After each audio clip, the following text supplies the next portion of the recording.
Before we know it, my favorite season will be here, which is summer, but spring is a good intro into summer, and it is a really fun and refreshing time in our homeschool. If you're new here, I'm Rian, a Christ-following wife and a homeschool mom to 3 boys. Here we talk all things homeschool, and we will learn together how to use our roles as wife, mom, teacher, and homemaker in order to glorify God. This is a collaboration hosted by Gina over at Gina B, and she is on Instagram at Gina B Homeschool, and she is all about motherhood and homeschooling and lifestyle, so be sure to check her channel out, as well as the playlist down below. This is going to be a playlist all about favorite springtime stuff when it comes to homeschool.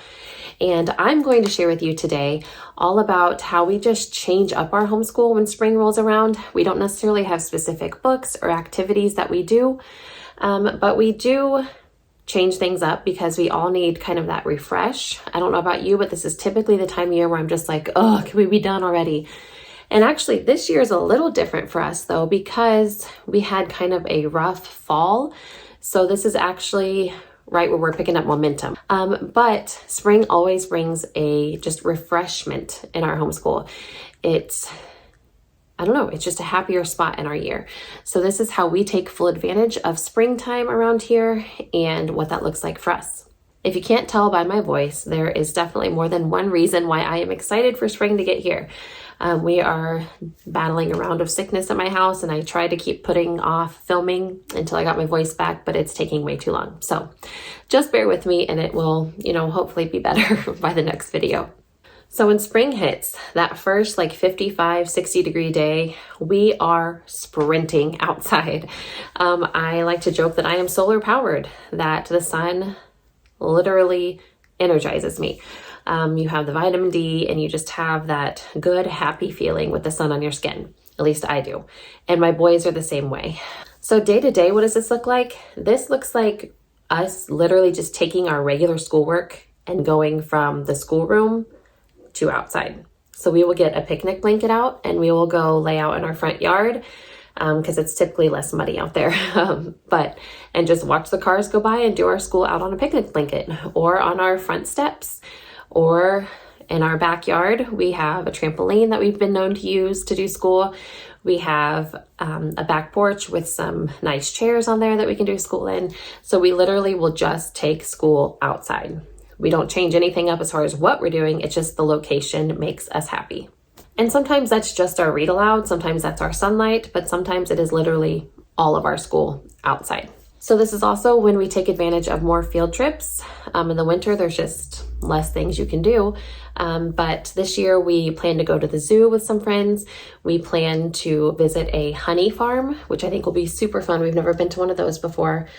This is when we can go to, kind of our nature centers where they will, give us tours of different types of animals and their habitats and stuff like that, take us on a nature trail. And it's really fun because, like I said, the public school kids aren't out there yet. And so we kind of have more freedom as far as where we can go and what we can do without running into a bunch of lines and crowds. But perhaps my favorite thing in spring is that we take all of our PE and all of our nature studies / science outside. And so, yes, we're still going to be doing our Apologia land animal science, but we're going to be taking a ton of time for nature study in PE. And so how we do this is we love to hike, whether that is just going to a park and walking trails or, playing in puddles and whatever, or if that is actually going to our state park that's close by and going on full on 2, 3, 4 mile hikes. So this gets us a ton of exercise. And so by the end of it, my kids are worn slick and so am I. And it's a good feeling just to spend all your energy outside. Is that just me or is that weird? But this also is a great time for my kids just to be kids. I have 4 boys, 3 of which are 100% all boy. They go all the time. They love mud, they love dirt, they love rocks, they love fish, they love worms and bugs and all of the things. And so this is the time of year when I just let them go at it. We put on some galoshes and we go outside and we dig up worms. Well, I don't really like digging up worms, but they do. And we have all of the bug collector kits, and they collect them, and they use magnifying glasses, and they just touch and feel and explore their surroundings. So we take many visits to our state park, and 9 times out of 10, my boys come home with some sort of wildlife. They always come home with a stick or a rock or several rocks, which as long as they can carry them in their own backpack, I don't really care. But they almost always come home with a living thing. Right now we have Melvin, the tadpole, and we have Slime Bottom, the snail, living on my kitchen counter. And so we've done this before where we have collected even frog eggs. So they weren't even tadpoles yet, and watched them develop into tadpoles and then develop into frogs that filled our backyard. I mean, it wasn't like a plague situation, but we definitely found a few of the frogs later that were just, little tree frogs. They were really cool to watch grow. And so this is, full on science. This is not textbook, but this is hands-on science that you just can't get anywhere else, okay? Just seeing God's creation. And this actually sparks a lot of, biblical conversations too, about who God is as creator, and just something about being in his creation makes you more worshipful. And I love just pointing those things out to my kids. Like, look at how God made this rock. Look at all these fossils in this rock. Look at how, the water flows. And so we're doing science, we're doing nature study, we're doing Bible, we're doing PE all in one day, and having a blast doing it. So sometimes we do take nature journals along. Now, I was always intimidated by this because I'm like, I don't get it. What are we supposed to do? And that's kind of the point. There's no specific thing to do. We don't have anything fancy. I have a couple of journals that we literally picked up at Walmart a few years ago on clearance after the back to school stuff was done. And they have superheroes on them, so my boys think they're cool.